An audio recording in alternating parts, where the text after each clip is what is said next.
안녕하십니까. 기능의학으로 환자를 치료하는 의사 닥터덕입니다. 지난 시간에 이어서 오늘도 이제 암 두 번째 파트를 할 건데요. 기능의학적으로 환자를 볼 때 치료하는 여러 가지 도구들이 있을 거 아니에요. 그 도구 중에서 저희 병원에 암 환자들이 왔을 때 이 세팅 범위 내에서 본인들이 선택을 해서 치료를 받는 거예요. 그래서 그걸 좀 설명을 좀 드릴 거예요. 첫 번째는 수액 치료인데요. 제가 사용하는 방법은 두 가지입니다. 하나는 메가 비타민C 수액인데요. 비타민C가 갖고 있는 여러 가지 좋은 장점이 많죠. 근데 그 장점이 일반적인 환자들과 항산화 목적으로 쓰는 장점이 있고요. 지금 암 환자들한테 쓰는 메가비타민C는 좀 달라요. 용량이 되게 고용량이 들어갑니다. 그래서 우리가 계산을 할 때 그냥 러프하게 계산하시면은 여러분의 몸무게가 있잖아요. 그러면 킬로그램당 1.2mg에서 1.5mg까지 쓸 수 있어요. 그래서 그걸 조절해서 쓰는데 무조건 이걸 오버하는 게 좋냐? 그건 아니고요. 최소 요건 넘겨야 다 이렇게 얘기해서 제가 지금 선택하는 거는 몸무게 곱하기 1.2mg을 선택을 해서 거기 나온 숫자보다 조금 더 위에 용량을 주는 거예요. 거기서 1.5까지 증량할 수 있습니다. 환자에 따라서는. 그래서 그렇게 맞으면 어떤 일이 벌어지냐 이렇게 이해하시면 돼요. 분자 구조 예전에 내가 얘기한 적이 있어요. 비타민C가 갖고 있는 분자 구조와 여러분의 몸속에 음식을 먹으면 올라가는 당, 글루코스가 갖고 있는 분자 구조가 있는데 되게 유사합니다. 그렇기 때문에 저는 암 환자들이 메가비타민C 맞을 때 올 때는 꼭 공복에 오세요 이렇게 얘기해요. 공복에 와야지 여러분의 혈액 속에 당이 부족해져 있는 거죠. 밥을 안 먹었으니까. 물론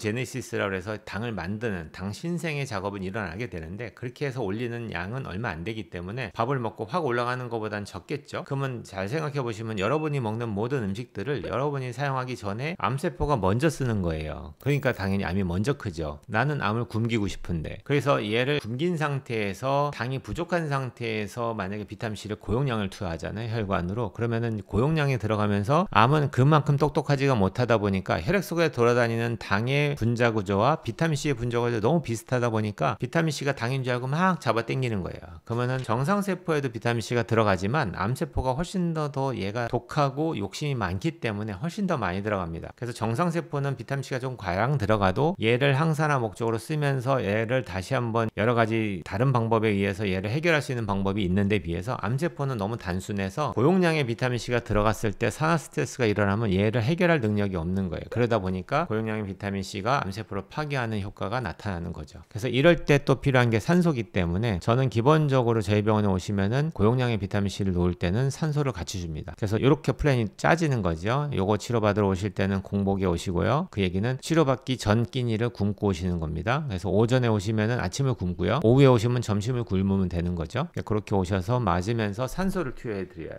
그렇게 해서 수액 맞는 게 프로토콜 하나고요. 요거를 주 단위로 한두 번까지도 할 수 있습니다. 그렇게 하면서 또 다른 수액 하나는 메가셀레늄 수액이에요. 셀레늄도 되게 고용량 들어가면 독성이 좀 있거든요. 그래서 예전에 메디컬 드라마가 있었는데 그때 한 여자가 여러 번의 결혼과 함께 남편을 죽였던 스토리가 나오는데 그 죽이는 과정에서 사용했던 게 셀레늄으로 나옵니다. 그러다 보니까 셀레늄 하면 되게 위험하거나 이렇게 생각하시는데 그 정도로 위험한 게 아니고 또 계속 쓰는 게 아니라 저 같은 경우라면은 메가비타민을 한 두세 번 맞다 보면은 셀레늄을 그때 한번 넣어주는 거예요. 그렇게 전체 스케줄을 보면 한 달에 한 번 아니면 두 번 들어가게 되기 때문에 그 정도로 우리가 독성을 입어서 몸에 문제가 될 정도는 절대 되지 않습니다. 그래서 그렇게 해서 수액 중에는 두 가지를 병합하면서 한다. 어떤 환자들한테는 메가비타민C가 너무 좋을 때가 있고 어떤 환자는 메가셀레늄이 효과가 좋을 때가 있어서 이걸 병합하는 게 첫 번째 수액 프로토콜에 해당이 됩니다. 두 번째는 여러분이 흔하게 알고 있는 사이모신 알파 주사라고 들어봤을 건데 얘가 하는 기전만 설명을 좀 드릴게요. 이게 암세포입니다. 내 몸에서 만들어내는 암세포인데 세포는 자고 일어나면 누구나 다 만든다고 얘기해요. 그러니까 누구든지 암에 걸리는데 그러면 그 사람은 암세포를 만들었고 나는 안 걸렸으면 나는 안 만들었고 이게 아니라요. 세포는 누구나 만들어요. 근데 문제는 세포가 암이 되기 위해서는 여러 가지 과정이 필요하죠. 어느 조직에 안착을 해야 되겠죠. 혈액을 타고 돌면서 암이 되지 않기 때문에 얘가 어디가 들어가서 안착을 해서 혈관 공급을 받아서 영양 공급과 함께 부당하기 시작해서 세포가 많아지기 시작해야지 암이 되는 거예요. 그 과정을 거치는 동안에 요거는 우리 몸에 있는 NK세포라고 생각하시면 돼요. 그럼 NK세포가 쭉 지나다니다가 면역세포가 얘를 보고는 너 암이네? 잡아먹어야 되잖아요. 근데 그거를 못하니까 암이 걸린 거겠죠. 그래서 사이모신 알파 주사가 하는 기능은 어딘가에 산재되어 있을 암세포와 지금도 내가 만드는 그 암세포가 암을 만들 수 있는 건데, 내가 그 전에 암이 걸렸다는 얘기는 그 기능이 떨어져서 걸렸을 건데 그 기능을 올려주지 않고서는 또 다시 예방이 안 될 거 아니에요. 너무나 쉬운 얘기인데. 그러다 보니까 얘가 지나갈 때 그냥 지나가지 말고, 야 여기에 암세포가 있으니까 잡아먹어줘 라고 얘기할 수 있게끔 얘를 여기다 인도해주는 기능을 하는 게 사이모신 알파 주사가 합니다. 그렇기 때문에 암 환자들한테 필수죠, 제가 볼 때는요. 그렇게 이해하시고 사이모신 알파 주사를 맞는 거고요. 그 다음에 세 번째가 암노바라고 얘기하는 리스토 주사인데요. 이거는 하루살이 풀에서 추출한 성분이고, 이 성분이 갖고 있는 기능은 암세포를 직접 파괴하기도 하고 암세포가 전이 되거나 증식하는 걸 억제해준다는 이미 확실한 이제 연구 결과가 발표됐기 때문에 이걸 맞아요. 근데 지금까지 내가 치료했던 그 모든 것들은 말 그대로 약간의 국소적인 부작용만 있을 뿐이지, 이걸 갖다가 다른 화학항암제라든지 방사선처럼 심각한 면역학적인 부작용을 일으키는 건 없더라고요. 그래서 용량도 되게 다양하게 나오기 때문에 한 4단계로 나와서 자기한테 맞는 용량을 찾아서 맞으시면 되겠죠. 그래서 밑에부터 시작해서 올라가기 시작합니다. 맥스 용량까지. 그렇게 맞으시면 되는 거고요. 그러면 벌써 이제 3개의 선택권이 생겼죠. 그 다음에 하나 더 생기는 게 이제 고주파 온열 치료예요. 이것도 요거만 설명해도 한 파트가 될 것 같은데 오늘은 좀 간략하게만 설명을 드릴게요. 여러분이 옛날에 어렸을 때 감기 걸리거나 애들이 막 고열이 나잖아요. 그러면 이제 귀에 체온계를 딱 재보면 뭐 39도 40도 이렇게 나오죠. 그러면 큰일 나죠. 애를 뛰어엎치고 이제 병원을 가죠. 그러면 왜 우리 감기에 걸리면 열이 날까요? 평소 때 36.5도 36.7도 밖에 안 됐는데 우리 감기 걸리거나 몸이 좀 안 좋아지기 시작하면 몸에선 체온이 올라가죠. 7도 8도까지 올라갑니다. 그 이유는 너무나 자연스러운 게, 온도가 올라가야지 내 몸이 그걸 이겨낼 수 있는 몸이 된다고 보면 되시는 거예요. 예를 들어서 온도가 1도만 올라가도요, 효소 활성도는 3배에서 5배가 증가를 하고요. 효소라는 거는 내 몸의 대사라든지 우리 몸을 돌리기 위해서 필요한 여러 가지 것들이 좋아진다는 얘기예요. 그리고 면역 같은 시스템도 30%에서 50%까지 올라가요. 그러니까 면역을 올려야지, 백혈구 면역이 좋아져야지 우리 몸에 들어온 이물질을 잡아먹을 거 아니에요. 그렇기 때문에 면역을 올리기 위해서는 온도를 올려야 되는구나. 이건 너무나 쉬운 얘기입니다.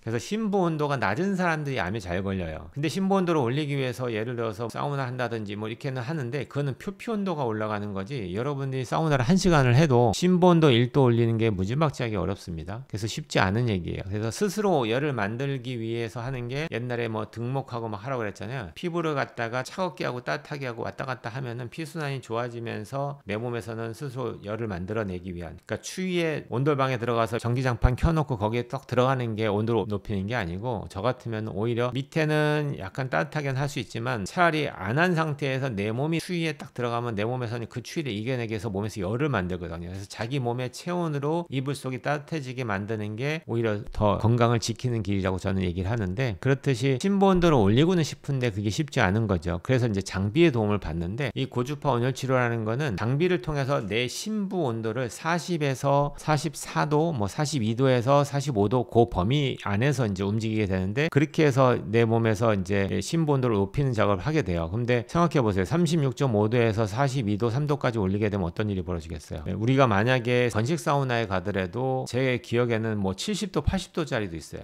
근데 실제 들어가면 큰일 날 것 같지만 들어가 봤자 피부만 따뜻하지 나중에 나오는 심부 온도 잘 안 올라갑니다. 그리고 습식 사우나 가면 40도 45도 되면은 정말 뜨겁거든요. 습도가 있기 때문에. 그럼에도 불구하고 거기에 오래 있다고 하더라도 실제로 심부 온도가 올라가는 게 쉽지 않아요. 뭐 0.5도 1도 올라갈까 말까 하는데, 여러분이 직접 한번 정상적인 사람도 받아보시면 좋은데, 고주파를 딱 받아보시면은 심부 온도가 42도 43도까지 올라가더라도 제가 받아봤는데 편안합니다. 뜨겁거나 불편하거나 막 이런 게 전혀 없어요. 그리고 오히려 심부 온도가 올라가면 생기는 내 몸의 평안함, 쫙 릴렉스하게 되는 그 느낌이 너무 좋더라고요. 그래서 이거는 순환이 잘 안 되는 분, 피순환이 너무 안 되거나 하는 분들한테도 좋겠죠. 근데 기본적인 개념은 온도를 올려서 면역 시스템을 활성화시키고 혈액순환을 좋게 만들면서 내 면역세포가 암세포를 이겨낼 수 있는 몸을 만드는 그 기본 기전에 해당이 돼요. 얘는 했을 때 몸에 이득이 되면 됐지 손해될 게 없을 것 같다는 생각이 들어서 저는 이제 우리 병원 치료 프로토콜에 다 넣은 거예요. 그래서 A까지가 기본 프로토콜이고, 5번째 마지막이, 내가 이제 암 환자라고 한다면은 이제 아무거나 안 먹고 되게 정갈하게 먹을 거 아니에요. 그럼 나는 나를 위해서 먹었는데 내가 이걸 쓰기 전에 암세포가 먼저 잡아와서 먹어버리면 암이 나보다 더 먼저 클 거 아니에요. 그래서 나는 먹으면서 암세포는 굶기고는 싶은데, 그걸 연구하다 보니까 기존에 발매되어진 여러 가지 약물들의 기전을 보니까 암세포가 좋아하는 탄수화물, 지방, 단백질, 이 3가지 영양소들을 차단하는 여러 가지 대사 약물들이 있다는 걸 밝혔 밝혀낸 거예요. 그래서 요거를 조합을 잘해서 먹으니까 요걸 먹음으로 인해서 나는 먹고 살지만 암세포는 굶기게 되는 그런 이제 암 대사 약물 또는 암 굶겨 죽이는 약물 뭐 이렇게도 불리기도 하는데, 그래서 이제 실제 허가사항은 그게 아닌데 이걸 갖다가 허가 외품으로 쓰잖아요. 그래서 이제 영어로 오프 라벨 드럭이라고 부르는 거예요. 라벨 이외의 효과를 보기 위해서 쓴다 이렇게 이해하시면 되겠는데, 우리가 좋아하지 않은 약물이 많이 들어있긴 합니다. 그래서 정상인들은 뭐 권하지 않지만 우리는 약물에 대한 부작용보다 암을 이겨내는 게 더 지금 급하다 보니까 우리가 쓰게 되는데, 대표적인 게 이제 메포민이라고 얘기하는 당뇨약이 되고요. 그 다음에 독시사이클린이라고 얘기하는 항생제가 되고요. 그 다음에 기능약자가 싫어하는 스타틴 계통의 약물인 콜레스테롤 대사를 막는 그 약이 돼요. 근데 이런 것들은 상황에 따라서 혈액 검사에 따라서 넣고 빼고 하면서 조절하면서 먹게 되면은 나는 먹고 살면서 암세포는 굶길 수 있는 뭐 그런 기전으로 이용하는 거죠. 그래서 이 5가지의 메인 프레임 속에서 내가 병원에 얼마나 자주 갈 수 있는지에 따라서 그 스케줄을 이제 저희들이 이제 맞춰서 짜드립니다. 그러면 병원에 오셔서 암을 이겨낼 수 있는 몸을 만드는 거죠. 요게 이제 기본적인 저희 병원에서 이루어지고 있는 프로토콜이 되고요. 다음 시간에는 좀 더 디테일하게 고주파 온열 치료가 어떤 기전을 통해서 어떻게 좋아지는지에 대한 좀 더 자세한 설명을 좀 드리는 시간을 가질 것 같고요. 오늘은 간단하게 저희 병원에서 이루어지는 암 환자 치료에 대한 기본적인 프로토콜에 대한 설명을 드렸습니다. 여기까지 공부하겠습니다. 온 국민이 건강해지는 그날까지 닥터덕은 여러분과 함께합니다.